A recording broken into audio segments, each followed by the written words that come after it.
I'm so excited to have you guys here just for a coach conversation. I know there's a lot of different topics that we get to talk about just day to day, getting to work together, getting to work with different churches. So I'm excited to jump in. And I want to talk specifically about development for this one. I know that there's so much to leadership. I know that what we experience in partnership with each other, but also in how we partner with churches, there is anything that you could help us with if we're looking at leadership and really distilling it down to a simple concept.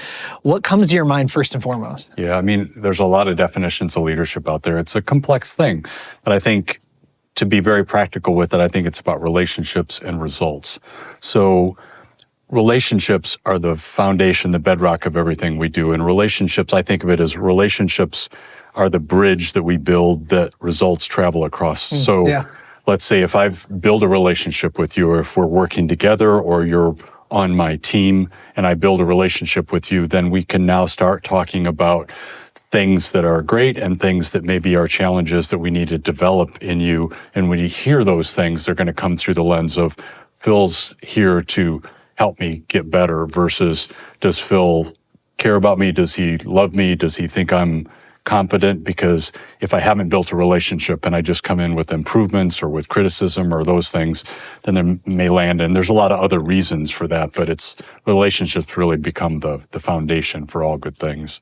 Yeah, there's kind of that background of if I don't have a relationship with you, I'm not really sure how to interpret those motives or those requests or even like you said, the correction. I know something as we've talked about this in the past, I said, oftentimes results move at the speed of relationship. You're trying to learn each other to see even what's reasonable in terms of how to push on getting results. Or do you need training? Do you need expectations? Do you need, what do you need in order to produce results? I've got to learn you, which may be very, very different than how I work with Phil. So that's what comes to my mind as I think about a new relationship in terms of results, is how do I equip somebody, or how do I learn the way that they learn or the way that they produce so that I could equip you well for something like that. And also learning how someone receives feedback best. Yeah.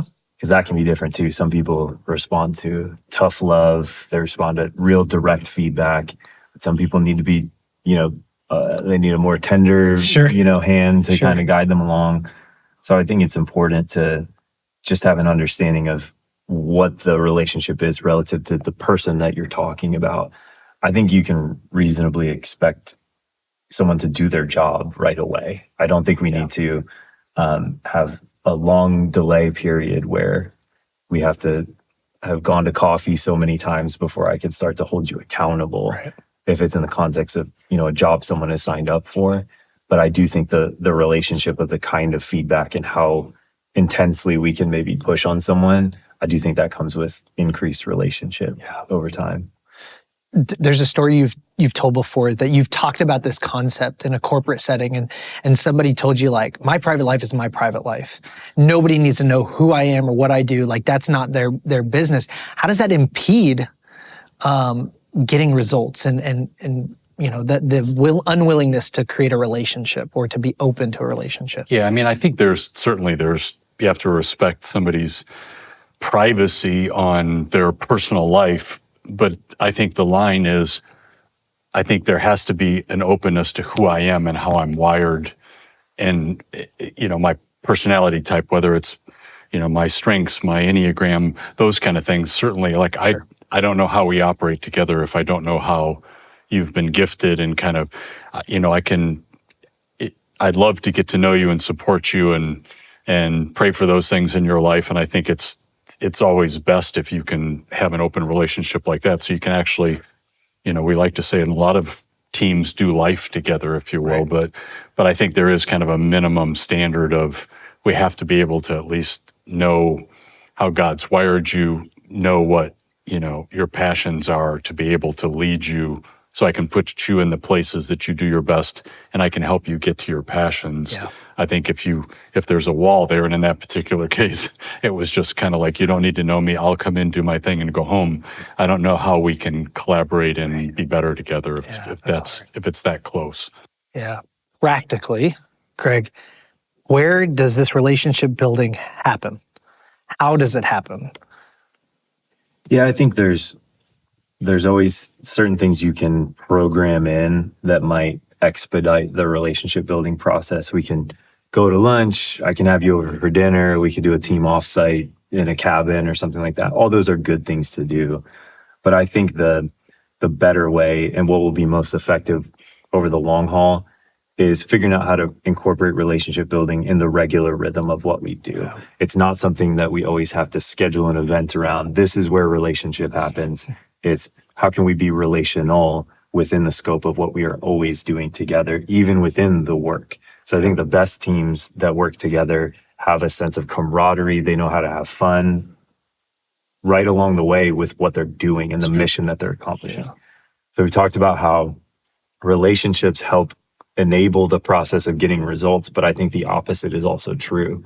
I think anybody who ever played a competitive sport knows that when I'm on a team that is unified around accomplishing a goal together, winning a championship together, the more we pursue that goal, the more that makes us feel bonded to one another. Yeah. So I think it's important to understand both sides of these are so important, but we don't have to necessarily isolate them from one another. And depending on how we approach it, they both can contribute in increasing the other. The bridge. Yeah. Yeah.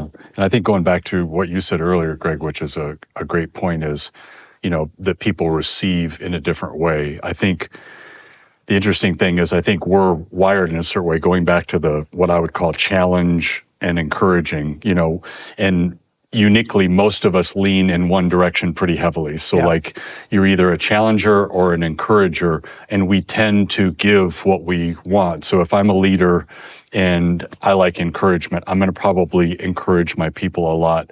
So I always say you have to know what your default is. For me, it's encourager. So I have to consciously think about the other piece, which is, am I challenging my team enough? Because when in doubt, I'm going to go to what would drive me, which is encouragement. So I think oftentimes as leaders, we have to think what's our skill set, and then what do other people need, and how can I translate that with what you need versus, how I'm wired and what I would like in this situation. Yeah, I like how you've talked about that before. It's like there's challengers and there are champions. And if I tend to be one or the other, I need to actually work harder, because my natural tendency is to encourage you, challenge you. I need to work hard to do the other. But also I need to, like you said, is I need to learn who my counterpart is and what did they like. Like, it's the grab them by the face mask and get out there, or like, I need to help lift your arms and I'll get the best out of you that way. So that's, again, I think it's a crucial part of learning who you're leading with. How do you make yourself available? How do you identify what's important about you and your leadership to equip the person you're leading so that they can build a relationship with you? Because it's a little bit easier, I would say, to build a relationship with somebody who reports to you, but there might be some like, I'm not really sure if this is appropriate to build a relationship with my supervisor, or to what level. Yeah. So how do you make yourself available as a leader? Yeah. I mean, I think, again, some of it's how we're wired. Some people very much are naturally tuned to develop those deep relationships. And team cultures have a style of, hey, we go deep with each other. We've signed up for that. That's who we are. And I think that's part of it, is what's the backdrop for that? What's appropriate based on the organization you're a part of, where it's like, because some of it's depending on the mission of the organization, the season, and the ethos of the whole team. It could be, so you have to kind of lead like everybody else is leading, so it's not out of sync with other people in other departments. And then I think beneath that, we have some individual characteristics that, like, how do I like to lead? And then underneath, which is the most important, there's kind of a minimum obligation and standard. And I don't mean obligation like it's begrudging, but just what's the standard? Like, would it be okay if I didn't lead, if I didn't really know what's happening with my team and, didn't know them as much as individuals? I think that's where the line is for me, is for us to function. And what would it take for you to be, in meaning you as in the person on my team, how can I make an environment where it's very healthy for you, where you're challenged, but you're also supported? There's enough intimacy that you feel connected, but there's enough latitude that if you're built in a certain way, you don't really feel like you're designed to be 100 people's best friend. I think those are kind of the tiers to me that I think about in that process.